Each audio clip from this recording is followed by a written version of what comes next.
So what was he saying? And I had to think about it in that moment, like, what is he saying? Why is he saying that? Because is winning the Masters pointless? No, it's great, it's fun, it's a lot of fun. You know, I've been fortunate to be a part of that a few times, and so, but I was really just made me start thinking about what is he saying, and I was like, well, he's basically saying exactly what Charlie said. You know, Charlie worked his whole life to get somewhere. He made it, won a tournament, and it's like, this is it? Like, there's got to be something else, right? And it's just a recurring story. And the neat thing about being a caddy is like nobody's really paying attention to you when you're standing next to the star. So I get to actually watch the star and watch the people, and I get a real great view of what reality is. And I see people that worship a man, and I see a man that doesn't want to be worshiped, okay? And I'm like, okay, hold on for a second here. This guy does not like being famous. These people would do anything to be famous or just to say hi to this famous person. This guy won the biggest golf tournament in the world, is saying, this is empty, what the heck? And I'm going, it's gotta be something better than this, right? And so when you start hearing the stories like Charlie, where Jesus Christ came in to their life, fulfilled that gap, started to give them peace. He says, man, I went out and played great today, but it wasn't in the cards, and I'm okay with that. There's more important things. You start seeing things through God's eyes, and he starts telling you, man, this is not that big a deal. And all those tough things that we all go through in life, whether it's cancer or, you know, whatever you're dealing with, your parents, your family dies, something happens, you start to be able to see things through God's perspective, and it just starts to give you, as the Bible says, the peace that surpasses all understanding. You can't understand when you meet somebody like Charlie. It's like, why does he have this peace all of a sudden? You know, I'll be honest with you, Charlie. I asked Aaron, I said, who is that guy? You look so different that I didn't even know who you were, and I know who you are. Literally, I met him back there. I was like, oh, Charlie, what's he do? Is he like a pro athlete or something? He's like, that's Charlie Belgium. I was like, what? No way, dude. But isn't that the cool thing of, yeah. But I'm saying, not even the weight, but it's more like the spirit, honestly. Like, there's a different spirit and joy about you that when I would see you before, you were stressed, you were worried, you had that golfer look like, I'm on the PGA Tour, this is fun.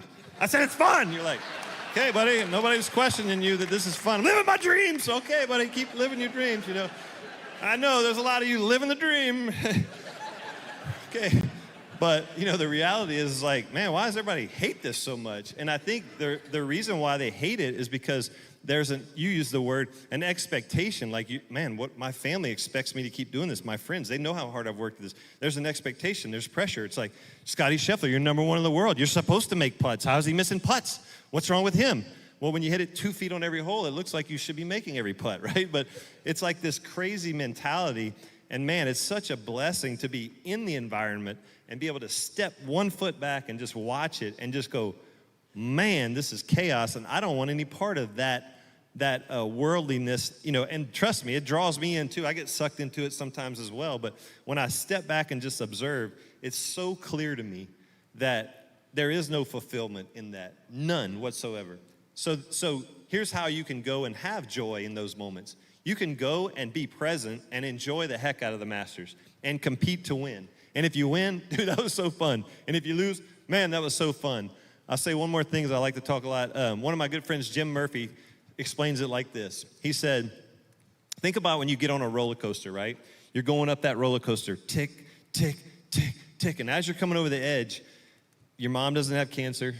Your dog didn't get hit by a car. You got all kinds of money in the bank. Like, there's nothing you're thinking about except that moment of euphoria. Hey! It's like, wait, you're so present. But then that moment goes away and you're like, let's go get on the ride again. And it's the same thing in life. Like, we pursue money. If I could just get, some money, and you get it and you spend it, you're like, I need to get more. If I could just drink, if I could get some drugs, if I could win a tournament, if I could have a better car than that person, if I could have the biggest house. It's like we're always trying to get to that moment, and really it's just that moment of being present is what we really desire. And what Aaron was saying was the coolest way to find that moment, I challenge you to find that moment, is to do 2 things. Go find a quiet place and spend time with God that's reading the Bible and praying. And I promise you, you're gonna find that peace that surpasses all understanding, and you're not even gonna understand why you're so peaceful now, why things don't bother you, why you don't desire those things, but you're gonna be walking around going, man, life is hard, but I'm still blessed and joyful, and I have this peace about me, and I just want to share that with people. And that's why he came today. He came because he's like, I need to tell people about this. And that's what happens. So that's what I've experienced.